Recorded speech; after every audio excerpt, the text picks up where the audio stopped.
11월 6일 법률방송 러투데이 시작하겠습니다. 첫 소식입니다. 국정원 댓글 사건 검찰 수사를 방해한 혐의로 오늘 오후 구속영장 실질심사가 예정됐던 변창훈 서울고검 검사가 법원 출석을 1시간 앞두고 돌연 서울 서초동의 한 법무법인 4층 건물에서 투신해 숨졌습니다. 구속 전 피의자 신문을 앞두고 극심한 압박감을 받은 것으로 보이는데요. 먼저 이철규 기자입니다. 변창훈 서울고검 검사가 투신한 건 오후 3시로 잡혀있던 법원의 영장 실질심사를 1시간 앞둔 오후 2시쯤입니다. 변 검사는 투신 직후 119 구조대에 의해 인근 강남 성모병원 응급실로 옮겨졌지만 오후 4시쯤 끝내 숨졌습니다. 변창훈 검사는 영장 실질심사를 앞두고 이 건물에 있는 법무법인에서 상담을 받은 것으로 알려졌습니다. 변 검사는 당시 화장실에 다녀오겠다고 한 뒤 건물 창문을 통해 뛰어내린 것으로 전해졌습니다. 현장에서 유서는 발견되지 않았습니다. 변 검사는 지난 2013년 검찰의 국정원 댓글 사건 수사와 재판 당시 국정원이 꾸린 현안 TF에 국정원 법률보좌관 신분으로 참여한 바 있습니다. 국정원 현안 TF는 당시 검찰 압수수색에 대비해 가짜 사무실을 만드는 등 수사를 방해하고 증거를 은폐한 혐의를 받고 있습니다. 검찰은 이 과정에서 변창훈 검사도 일정한 역할을 했다고 보고 장호중 전 부산지검장과 이재영 전 의정부지청 부장검사 등 당시 국정원 파견검사 3명에 대해 지난 2일 구속영장을 청구했습니다. 변 검사 투신 사망 소식에 서울중앙지검 국정원 수사팀은 당혹해하며 경위 파악에 들어갔습니다. 앞서 지난 9월 31일엔 댓글 사건 수사방해 의혹으로 검찰 수사를 받던 국정원 소속 정모 변호사가 강원도 춘천시의 한 주차장 승용차 안에서 스스로 목숨을 끊어 숨진 채 발견되기도 했습니다.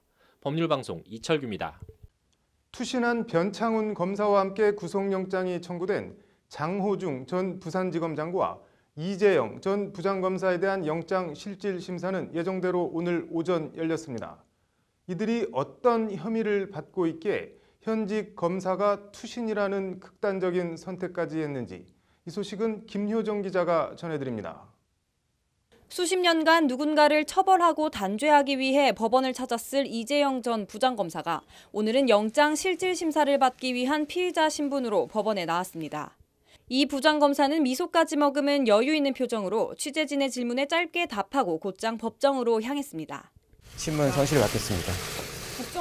함께 구속영장이 청구된 장호중 전 부산지검장은 어제 법원과 검찰에 신문 포기서를 내고 오늘 법원에 나오지 않았습니다.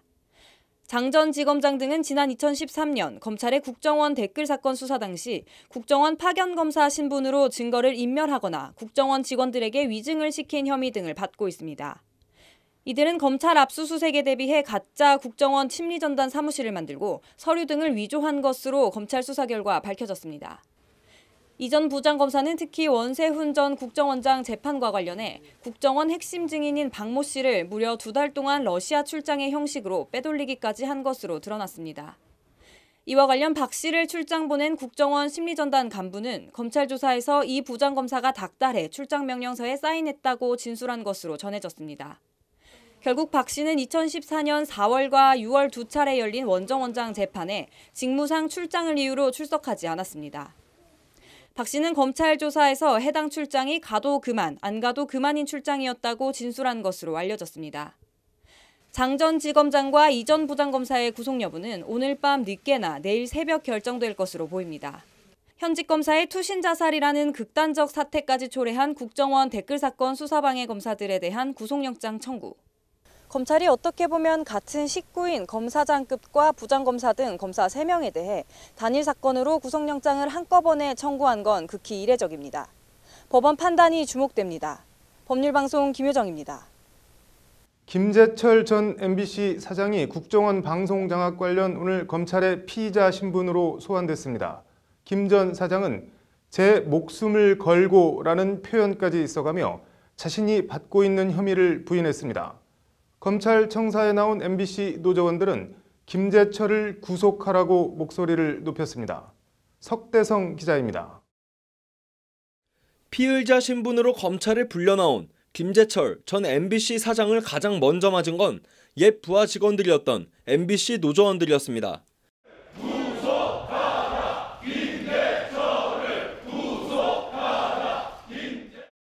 김 전 사장은 이명박 정부 당시 국정원과 공모해 정권 차원의 공영방송 장악, 실행자 역할을 했다는 혐의를 받고 있습니다.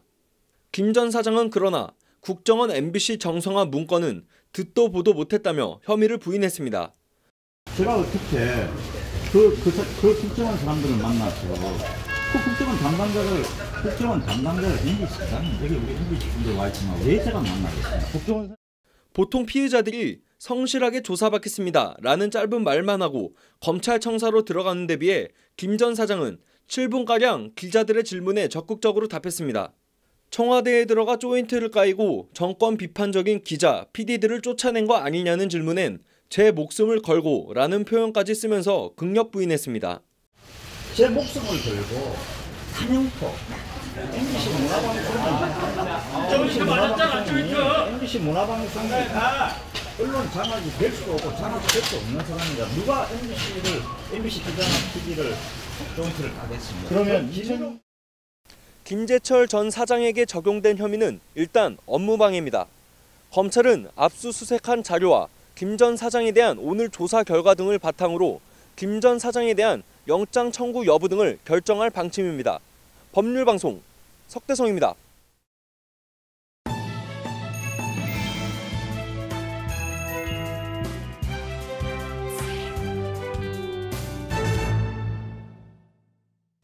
네, 상식과 원칙이 통하는 사회 법률방송 러투데이 현장기획 오토바이 고속도로 진입 제한 연속기획 6번째입니다. 오늘은 오토바이 고속도로 진입 제한에 따른 산업적 측면 얘기를 좀 해보겠습니다. 꿈의 오토바이라는 할리 데이비슨 같은 고배기량, 고사양 오토바이, 우리나라는 안 만드는 걸까요? 못 만드는 걸까요? 둘 다라는 게 취재를 한 장한지 기자의 결론인데요. 무슨 뜻인지 장한지 기자의 리포트 보시겠습니다. 주말이면 오토바이 라이더들이 운집하는 팔당댐 인근 경기도 남양주시에 위치한 한 오토바이 전문숍입니다. 이런 오토바이도 있나 싶을 정도로 눈이 휘둥그레지는 각양각색의 오토바이들이 진열돼 있습니다. 모두 배기량 260cc 이상 고배기량, 고사양, 고가의 오토바이로 100% 외국산입니다. 국산 오토바이는 단 한 대도 없습니다. 오토바이뿐만 아니라 헬멧과 장갑, 보호대와 같은 오토바이 관련 각종 액세서리나 안전장비들도 역시 전부 외국산입니다. 2016년 기준 국내 등록된 7만 4,007대의 260cc 이상 고배기량 오토바이 가운데 수입산이 차지하는 비율은 99%, 국산 고배기량 오토바이 생산 판매는 사실상 개점 휴업 상태입니다. 2016년 기준 일반 승용차에서 외제차가 차지하는 비율이 9% 정도인 것과 비교하면 그 차이는 더 확연해집니다. 할리 데이비슨, 혼다, BMW, 미국과 일본, 독일 등 이른바 꿈의 오토바이를 만드는 회사들입니다. 그런데 세계 5대 자동차 강국 대한민국의 오토바이는 보이지 않는 이유 뭘까요? 오토바이 업계 관계자들은 한 목소리로 오토바이에 대한 고속도로와 자동차 전용도로 진입 제한을 그 원인으로 꼽습니다. 일단 소비자들이 고속도로를 달릴 수 없는 건 둘째치고 오토바이 회사들이 고배기량 오토바이를 생산하고 싶어도 주행 테스트 등을 해볼 수 있는 기회 자체가 원천봉쇄돼 만들고 싶어도 만들 수 없다는 겁니다. 이게 이제 이 차가 성능이 제대로 나오느냐 안 나오느냐, 그러면서 거기에 대한 모든 엔진에 대한 어떤 고장이라든지 엔진 성능이라든지 테스트하면서 여러 가지 데이터를 뽑아내야 되는데 우리나라는 고속도로하고 자동차 전용도로를 막아놨기 때문에 테스트할 수가 없어요. 사정이 그렇다 보니 레저용 고배기량, 고사양 오토바이에 대한 그나마 얼마간의 수요도 국산은 외면하고 검증된 수입산 오토바이만 찾는 악순환이 계속되고 있습니다. 실제 국내 고배기량 오토바이 생산에 명맥을 잇고 있는 한 오토바이 회사의 경우 250cc 이상 판매 대수가 2014년 1,161대에서 2015년엔 992대, 지난해엔 222대까지 급전 직하했습니다. 국내 대표적 오토바이 제조사인 대림의 경우 고배기량 오토바이는 아예 생산 자체를 안 하거나 못하고 있습니다. 저희는 현재 생산하는 거는 저배기량 쪽으로 주로 생산하고 있습니다. 이유는 고배기량 쪽은 제조하는 데 한계가 있고 개발하는 데 투자비가 많이 들기 때문에 저배기량 위주로. 지난 2012년 5만 대가 안됐던 260cc 이상 오토바이 등록 대수는 2013년 5만 5천여 대, 2015년엔 6만 5천 대를 넘어섰고 지난해엔 7만 4천 대를 넘어서는 등 해마다 증가 추세를 보이고 있습니다. 650cc가 넘는 초고배기량 오토바이의 경우 수천만 원에서 수억 원을 호가하기도 합니다. 몇십만, 몇백만 원짜리 저배기량 오토바이 10대, 100대 파는 것보다 어떤 면에서 고배기량 오토바이 서너 대 파는 것이 훨씬 더 낫다는 얘기입니다. 브랜드 이미지와도 직결되는 그런 고부가 가치 시장을 눈뜨고 그냥 외국 업체에 내주고 있다는 것이 업계 관계자들의 지적입니다. 시장이 무너져서 그래요. 그러니까 시장도 국내가 테스트 받으니까 국내에서 써줘야 되는데 국내에서 사용을 안 하니까 수요도 줄어들고 R&D도 개발이 안 되고 정부도 관심이 없고. 세계 5대 자동차 강국을 자처하면서 오토바이 고속도로 진입 제한이라는 규제에 발목이 잡혀 변변한 고배기량, 고사양 오토바이를 제대로 생산하지 못하는 현실. 국내 시장을 넘어 전 세계 프리미엄 오토바이 시장의 규모와 성장 잠재력 등을 감안하면 뭔가 해결책이 필요해 보입니다. 법률방송 장한지입니다.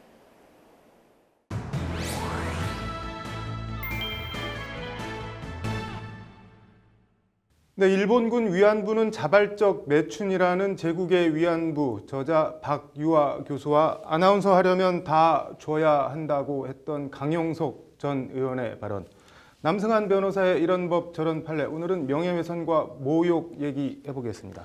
남 변호사님, 박유아 교수에 대해서 2심 법원이 명예훼손 유죄를 선고했던데 선고 사유가 어떻게 되나요? 네, 1심과 달리 사실 인정에 해당한다는 표현수를 늘렸고요. 네. 그리고 일부 명백하게 허위의 사실에 해당한다. 네. 그리고 피해자도 특정이 된다. 네. 뭐 1심 법원과 다른 점은 그 세 가지 같습니다. 네. 1심은 무죄라고 판단을 했었는데 1심 때는 그럼 뭐를 근거로 무죄라고 했던 건가요? 1심 법원은 일단 원심과 달리 네. 검사가 기소한 35가지 표현 중에 네. 사실 적시에 해당한다고 한 것을 5가지만 인정했습니다. 네. 그러면서 그럼에도 불구하고 명예훼손적인 내용이 아니거나 네. 또는 피해자가 특정이 안 되어 있다. 이런 네. 취지로 무죄 판결을 했습니다. 그럼 1심과 달리 2심 판단이 유죄로 바뀐 거 뭐 어떤 근거나 이유가 있는 건가요? 2심에서는 일단 명예훼손이 되려면 사실을 적시하거나 허위 사실을 적시해야 됩니다. 네. 그러니까 의견의 표명에 지나지 않는 것은 아무리 모욕적인 내용이 담겨 있어도 명예훼손은 아닌 건데요. 네. 항소심 법원은 일단 11개의 표현을 문제 삼으면서 그것이 사실 표현에 해당한다고 합니다. 네. 그런 다음에 그 11개의 사실 표현이 모두 허위 사실에 해당한다고 네. 판단하고 피해자도 특정이 된다고 봤습니다. 뭐 표현이 구체적으로 어떤 건가요? 뭐 여러 가지 표현이 있습니다. 네. 예를 들면 위안부들을 유괴하고 강제 연행한 것은 최소한 조선 땅에서는 그리고 공적으로는 일본군이 아니었다. 네. 이런 사실들인데요. 이런 것에 대해서 재판부는 고노담화 또는 뭐 국제기구의 보고서 등을 네. 통해서 이것은 증명이 가능한 사실이다. 네. 이렇게 봤습니다. 그 예전에 강용석 전 의원이 대학생과 간담회 자리에서 여대생들에게 뭐 아나운서 하려면 다 줘야 된다 뭐 이런 말을 해갖고 그 아나운서들한테 고소를 당한 적이 있었잖아요. 이거는 결과가 어떻게 나왔었죠? 뭐 그때 2가지로 고소를 당했는데요. 네. 이제 하나는 무고죄 그리고 또 하나는 모욕죄였습니다. 네. 그러니까 아나운서들은 뭔가 다 주는 사람들이다라는 경멸적 표현을 한 것이라고 봐서 명예훼손과는 달리 이제 경멸적 표현을 처벌하는데요. 그런데 네. 대법원에서 피해자가 특정되지 않았다라고 네. 하면서 무죄 판결을 무죄 취지로 파기했습니다. 네. 뭐 박유아 교수의 경우 아직 뭐 대법원 확정 판결이 나오지는 않았지만 어쨌든 항소심에서 유죄가 선고가 됐고 강용석 전 의원의 경우는 모욕죄 무죄. 이게 무슨 차이가 있는 건가요? 근데 둘 다 이렇게 누구 욕하는 말인 것 같은데. 피해자 특정에 관한 것인데요. 네. 피해자가 특정되지 않았는가, 피해자가 특정되었는가를 가지고 큰 차이가 났습니다. 그리고 피해자 특정과 관련해서는 뭐 대법원에서 가지고 있는 특정한 이론이 있습니다. 네. 이론이라기보다 뭐 무죄 판결 또는 유죄 판결을 선고하면서 쓰는 논리가 있는데요. 네. 그 논리와 관련해서 강용석 전 의원 사건과 박유아 교수의 사건에서 각각의 법원이 다르게 판단했습니다. 네. 다르게 판단한 근거가 몇 가지 있는데 예를 들면 어떤 경우에는 희석이 된다고 봤고 네. 지금 박유아 교수 사안의 경우에는 거기에 얘기하는 피해자가 누구인지 알 수 있다, 특정이 네. 된다 이렇게 본 것입니다. 네, 오늘 말씀 잘 들었고 내일도 관련 얘기 더 해보면서 인터넷이랑 SNS에 요즘 뭐 좀 명예훼손적이나 뭐 이런 표현을 쓰면서 주어 없음 이렇게 써놓은 댓글들이 많이 보이던데 그거는 뭐 어떻게 되는 건지 내일 얘기 좀 더 들어보겠습니다. 오늘 잘 들었습니다. 네, 이어서 법조계 소식 전해드리겠습니다. 검찰은 오늘 남재준 전 국정원장을 국정원 특수활동비 청와대 상납 의혹과 관련해 8일 피의자 신분으로 소환할 예정이라고 밝혔습니다. 검찰은 박근혜 정부에서 국정원장을 지낸 이병기, 이병호 전 원장도 모두 불러 조사할 방침입니다.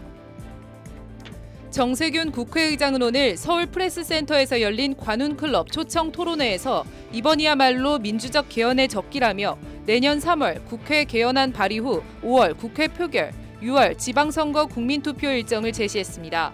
정 의장은 11월 중 개헌투기자문위가 제출한 개헌안을 바탕으로 구체적인 조문 작업에 착수할 것이라고 밝혔습니다. 1988년 헌법재판소 창설과 함께 초대 재판관으로 재직했던 변정수 전 헌법재판관이 어제 87세를 일기로 별세했습니다. 고인은 헌재의 각종 결정에서 기본권과 소수자 보호를 위한 다양한 소수 의견을 만인해 미스터 소수 의견으로 불렸으며 퇴임 후에도 양심수 등 사회적 약자를 위한 활동에 주력했습니다. 빈소는 서울 강남 성모병원, 발의는 8일 오전 8시입니다. 이진성 헌법재판소장 후보자 인사청문 요청안이 국회에 접수됐습니다. 문재인 대통령은 인사청문 요청 사유서에서 헌법재판관으로 시민의 권리를 보호하고 사회적 약자를 배려하기 위해 끊임없이 노력했다고 평가했습니다. 이 후보자는 본인과 배우자 등 총 10억 4천여만 원의 재산 신고 자료를 제출했습니다. 11월 6일 법률방송 러투데이 마치겠습니다. 시청해 주셔서 고맙습니다.